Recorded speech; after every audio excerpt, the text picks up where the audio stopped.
Hey guys, today we're going to be trying a little bit of a different setup. And today we're going to be talking about the Straphabit Deployant FKM rubber quick release strap that you're seeing right in front of you, paired with the Longines Spirit 37. I'm going to talk about the pros, the cons, and the neutral things depending on what camp you're sitting in. So let's start with the good things. And when you talk about this thing, I think the first thing you're going to have to talk about is the price. So this item comes in at $44, including the strap and the hardware. So it's included.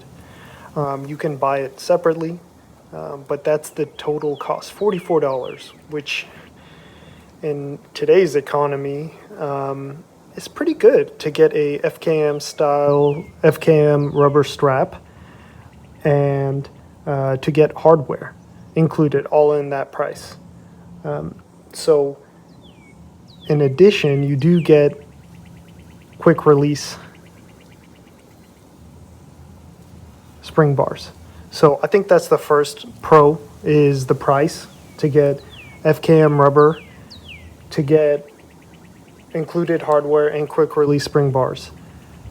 If you've never had a FKM or handled it, the best way to describe it is, or I guess the way to differentiate it from, let's say, silicone, is that it has more of a kind of a smooth feel to it. So like if you were to rub your finger against this versus silicone, your finger might have some more resistance.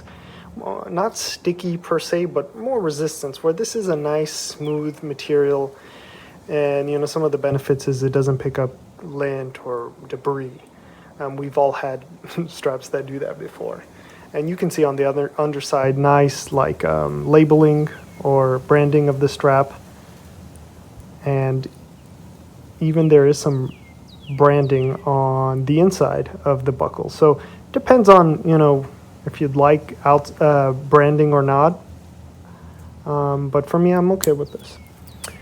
Next thing is it comes in a wide variety of sizing. So as you can see, this is a 19 millimeter lug width.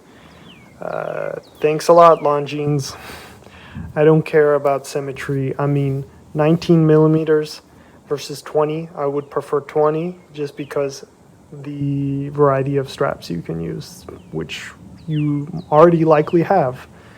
And then, the last pro is quick shipping. I think on their website they say that they ship within the same business day, and I think I probably received the item 2 days after that.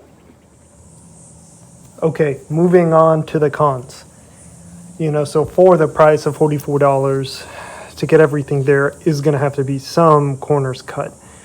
And if you've ever purchased from Straphabit, I don't think they're marketing as a replacement strap for your Omega strap that is supposed to cost $300 or $500. So, in the most obvious place you will see this, in my opinion, is the finishing of the hardware.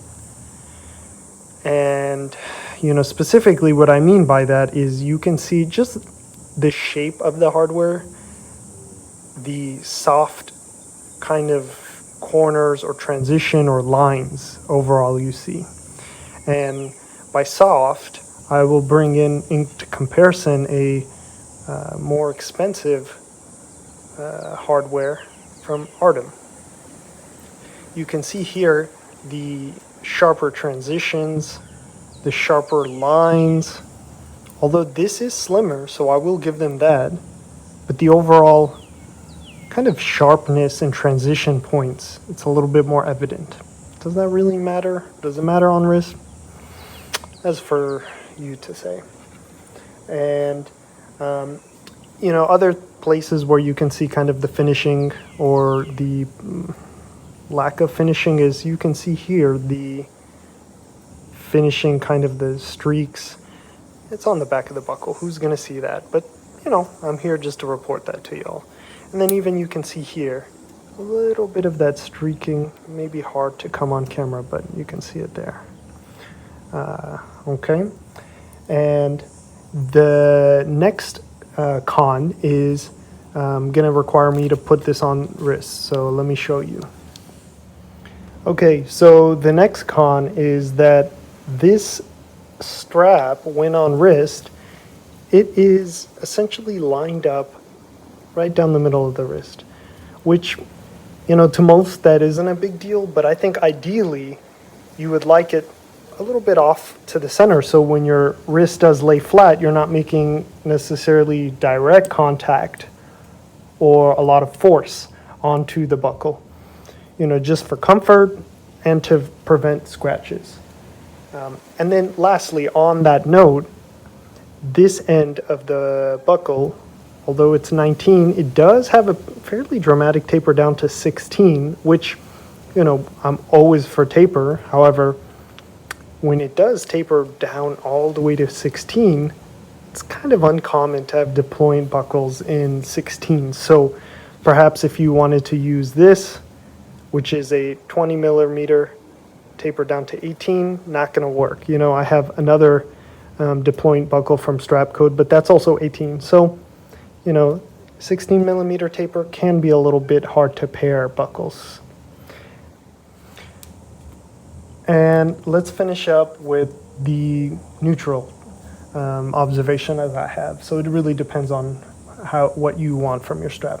Something that comes to mind is that it is a relatively thin or lightweight strap, especially towards the end, towards the buckle. It has a nice amount of thickness, so you don't have much like gaps in your lugs, but it's relatively thin down here. So what that means is, depending on the head or the weight of the watch, I don't know how balanced this would wear on a dive watch. It might be a little bit too lightweight or flimsy on a dive watch. But again, it kind of depends on what you're looking for. If you want to pair this with a lighter watch like this might be perfect. So yeah, overall, I'm happy with this, and I recommend it, especially at this price point. If you want to kind of explore what you think of deployant straps, I think this is a good starting point. You could argue you don't really need it for rubber, because rubber is not going to show the wear like a leather would. However, I think having a deployant just kind of feels a little bit premium in its own. Okay, guys. Thanks for watching. We actually hit 100 subscribers yesterday, so that was nice. Thank you for all my subscribers. Just comment down below, and I will reply to you. Have a nice day.